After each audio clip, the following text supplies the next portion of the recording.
آخرت کے کام آج ہی کر اور دنیا کے کاموں کو کل پر ہی چھوڑ دے۔ جس نے رحمان پر توکل و یقین کو کامل کر لیا، شیطان کی شیطانیت سے محفوظ و مامون ہو گیا۔ جس بندے نے صبر کا دامن پکڑ لیا، بے شک وہ کامیاب ہو گیا۔ جس میں عجز و انکساری اور دلی گری و زاری نہیں ہے، وہ رحمت الہی سے بے فیض رہتا ہے۔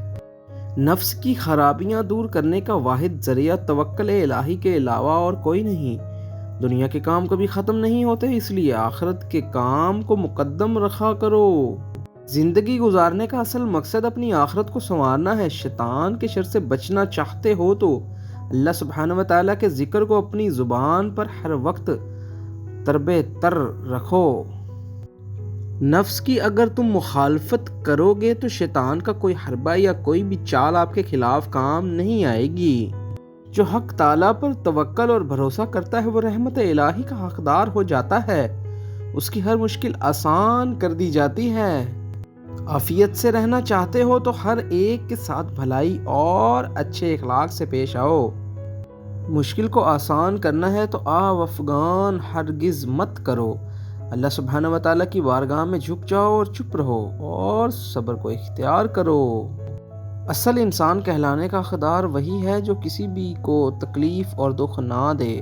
حق کی خاطر ظالم کے آگے کبھی سر نہ جھکاؤ، ورنہ ماں سوائے پچھتاوے کے کچھ بھی نہ ملے گا۔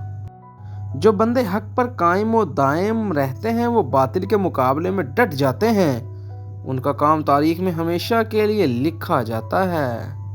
باطل کا ساتھ دینے والوں کا مقدر شرمندگی اور رسوائی ہوتا ہے۔ جس نے دنیاوی لالچ کی خاطر اپنی آخرت کی پرواہ نہیں کی، اس نے بدنامی مول لی اور اپنا ایمان برباد کر دیا۔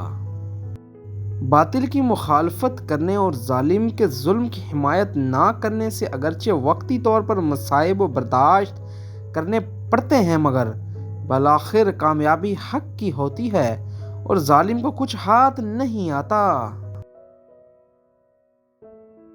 نفس کی تسکین کے لیے کبھی بھی باطل کے سامنے اپنا سر مت جھکاؤ۔ حق قائم رہتا ہے اور کبھی نہیں مٹتا، جبکہ باطل کے دن تھوڑے ہوتے ہیں۔ جس نے دنیا کی لالچ کی خاطر اپنا ایمان خراب کیا، گویا اسے دنیا میں اپنے جہنم کے ٹھکانے کا سامان اکٹھا کر لیا۔